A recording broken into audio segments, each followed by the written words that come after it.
Breaking news tonight as coronavirus cases spread. Today, Virginia Governor Ralph Northam declared a state of emergency as the number of cases continues to grow. Heightened states of emergency across the nation as the number of coronavirus cases soars above 3,000. I'm sad for these people, and it feels like there's nothing we can do for them. We had a grand opening scheduled, and here we were, the world was shutting down. God had called Mark and I to open a facility that would help people with addictions. Our opening day was March the 16th. And Dana made the decision that we would open and serve whoever came in, however we could help them. Were people going to get behind it? Were people going to come in? So I showed up on March 16th and I went into my office and I sat down and my first client showed up on time. It couldn't have been more perfect, the timing of opening Zoe Freedom Center. And it just blows my mind how God always is faithful. He is always on time. Even in the moments where I'm confused, I know that it's going to work out for our good. And it has.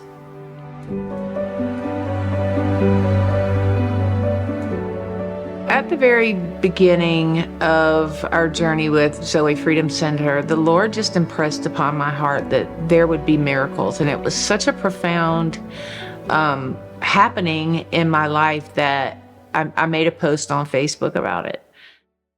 I know that our God is the God of miracles. I've experienced the miracles of our God throughout my story. Just being alive today is a miracle. I should not be. A miraculous deliverance overnight from full-on addiction is a miracle. The day that I accepted Christ, I did it just because I'd tried everything else. And I went home and I went to bed and I was severely dope sick during the last week, but I slept the whole night and I got up and made the bed. And I never made a bed. I had been homeless for 9 years before that. And so I realized that something was different, and it was as if God just kind of slammed his hand down on the bed and said, I am God. And all I could really say was, yes, you are.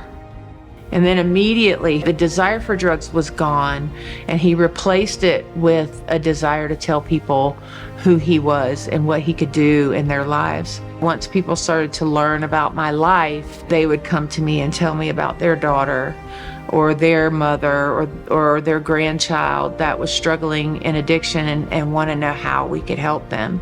And so at the time, I didn't realize that God was laying the foundation for where Mark and I would eventually be. I didn't even know Mark during that time, and just try to help them navigate this dark world that they don't know how to get out of or don't know how to help their loved one who's in it. The confirmation about starting Zoe Freedom Center, it was really a vision that God had given me, and I know that my husband loves me, and he told my parents when we got married that he would never tell me no. And I knew that Zoe was going to be bigger than something I wanted to just throw out there for him to be dragged through this ministry life and have no say about it, really. So I asked God to please give Mark the same vision, and when he would do that, then we would move forward. The vision for Zoe Freedom Center for me came through a training opportunity that I was attending through work. The instructor of that training session had us, all the attendees, write down some goals for your life. He was explicit in saying, I don't want this to have anything to do with your job. And it just came to me, and I brought it home that afternoon and said, yeah, this is what God told me after this question was posed by the professor in the class. And Dana immediately said, 6 months ago, God gave me the same vision, and I've been praying that he'd give it to you as well. The name Zoe Freedom Center came from John 10:10, where Jesus says, I came to bring you life and life to the full. And life in that verse is Zoe. It's the Greek word for God's life, God's intended life. And so Zoe Freedom Center really is all about bringing people to the intention of God for their life. The majority of the people we see have lots of abuse. They have sexual abuse, physical, emotional, mental abuse that they have experienced in their childhood usually. And also some of the people that come through have experienced really significant loss. But a lot of people, including myself from my own trauma, I found that these drugs I was experimenting with could ease the pain that I was going through. But I see these people come and sit in front of me and they tell me about their traumas. And we start to walk through those things together. And I see the weight lifting off of them. That's a miracle. The miracles just came one after another. Small ones, big ones. For me, it was just confirmation that we're doing exactly what the Lord wanted us to do. There's so many different areas where miracles are happening. There's miracles within the people that we serve. There's miracles within thinking, oh my gosh, I don't have enough money to pay payroll. And then one of our supporters walks in with an $8,000 check that day. Our first office space was a miracle that it was completely laid out how we needed it. The mobile harm reduction unit, a van that gets donated to us so that we can minister to people in the street. One of our church partners had an office complex where they had a space available and we were growing. We needed to get into that space. And we went back and looked at our lease and it turned out we had only signed a 2-year lease. We know we signed a 3-year lease, but the Lord just helped us and we moved into that space that is serving our needs so beautifully now. We are fortunate enough to partner with Virginia Credit Union Stadium and Fredericksburg Nationals to serve at the mess hall. The Zoe Residential Home, our investors partnering with us to purchase this home before we could purchase the home. And then once we pay them for the house, they're gonna move that money into another home. So they're just gonna help us end over end, women's home, men's home. Just about every single renovation that's happened at the house has been donated.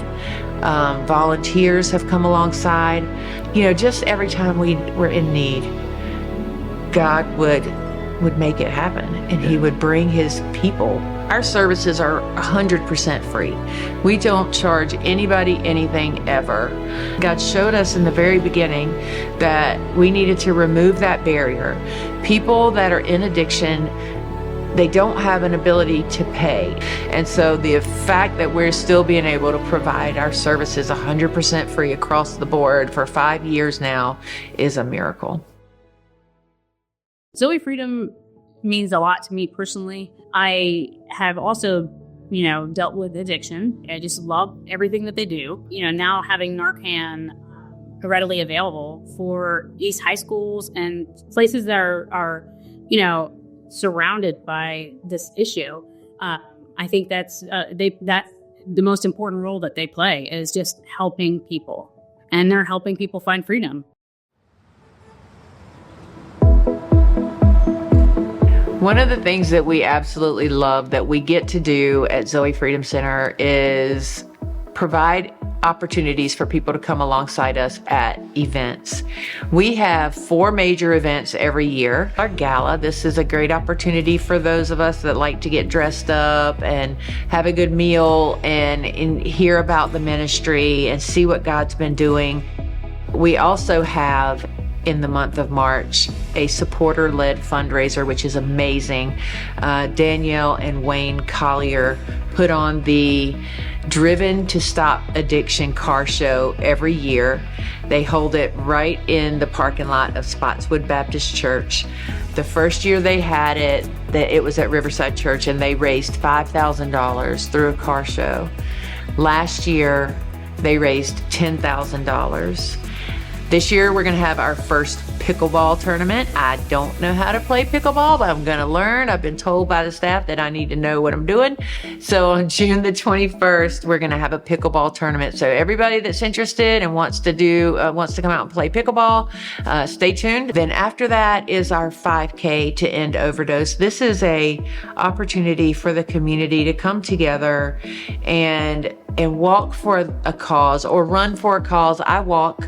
And really it is to bring awareness to the tragedy of overdose and fentanyl poisoning, where we're losing people every single day. And then our last event is our Tee Up for Freedom golf tournament. It's in October. And it's just a lot of fun. I am encouraging all of you golfers out there to show up in your craziest golf pants. And I just think that was the most fun. You know, the events that we have throughout the year are just a great opportunity to support Zoe Freedom Center, support what God is doing. And we just really look forward to seeing you at all those events. Coming out here, the real reason behind it is I'm a former addict myself of, not, drugs or anything that would cause, me to lose my life. But I know what the hopelessness feels like when you feel like you can't get out of an addiction. And it's one of the worst things you can feel, especially when it's impacting you emotionally. So when it comes to ending overdose, when it comes to ending someone's existence because of something where they lose hope, that's why I'm here. That's why I run it. It's not about the medal or time or anything like that. It's just to make sure that there's awareness for people who are struggling.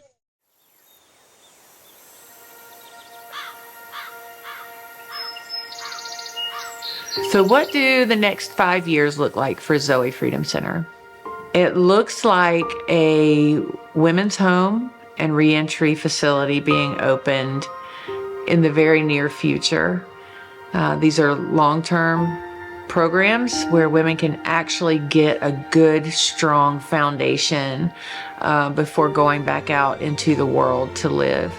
It looks like starting to look for a home for men that we hope will be in the area. Next 5 years looks like many, many more partners.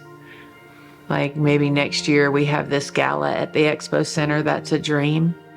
Another dream is developing an app where we can help find people beds in rehabs. We're really good at getting people in where they need to be within a day, the same day or the following day. But I would love to have an app created that we could lessen that time of phone call after phone call. I think my biggest dream right now for Zoe Freedom Center is that we would experience the miracle of having the full ministry expansion campaign funded, which is $2 million. What that would do is help us open this women's home, open the reentry home, be able to have it fully funded for 3 years while we continue to raise money for the following years. Additional partnerships with churches in the area, additional partnerships with businesses, replication of what we do here in Fredericksburg in another state, maybe 2 states, taking this organization to the next level. We absolutely believe through a relationship with Christ, people that struggle with addiction can become free from addiction. And people across this country need to hear that. And then we need to be in those places, regardless of where in the country that is, to support that. I think I'll leave it at that and just keep walking behind him and see what he does. You're trying to keep me from running and hiding under the bed right now, aren't you? Mark and I have lived in this area for 15 years. And in those 15 years, we've made lots of great relationships. And a lot of those relationships have kind of transformed or have merged into being supporters of the ministry that we lead.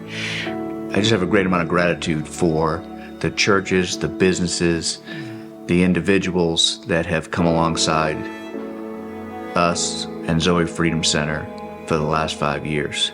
We are just so, so grateful that you have put your trust and your treasure and your time into making sure that Zoe Freedom Center gets to stick around for another year. I would love for you to walk away with a desire to help someone be able to walk on that journey with the Lord, to renew their minds in Christ, to build healthy relationships and develop their dreams, and then turn around and begin to serve others.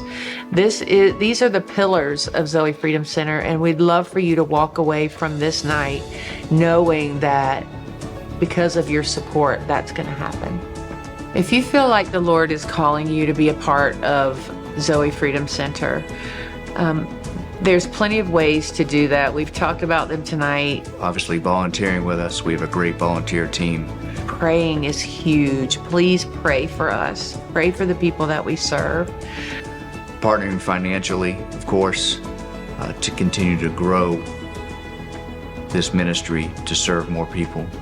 Our monthly donors help us budget, and then we have our larger donors that kind of help us grow. If you struggle with an addiction, become part of the family. If I had to sum up what God has done in the last 5 years, I would clearly say the miraculous. Over and above anything I could have ever thought of or expected, or even dreamed of. I honestly think that if he would have shown us the fullness of the vision, that I would have stayed under the bed. It really just comes down to 2 words: life-changing. Not just for us, but for the people that we are honored to serve. I have been witnessing miracles for the last 5 years in this ministry. God is doing this. Certainly not Mark and Dana. We are just trying to keep up with him. It's amazing because the miraculous is happening every day.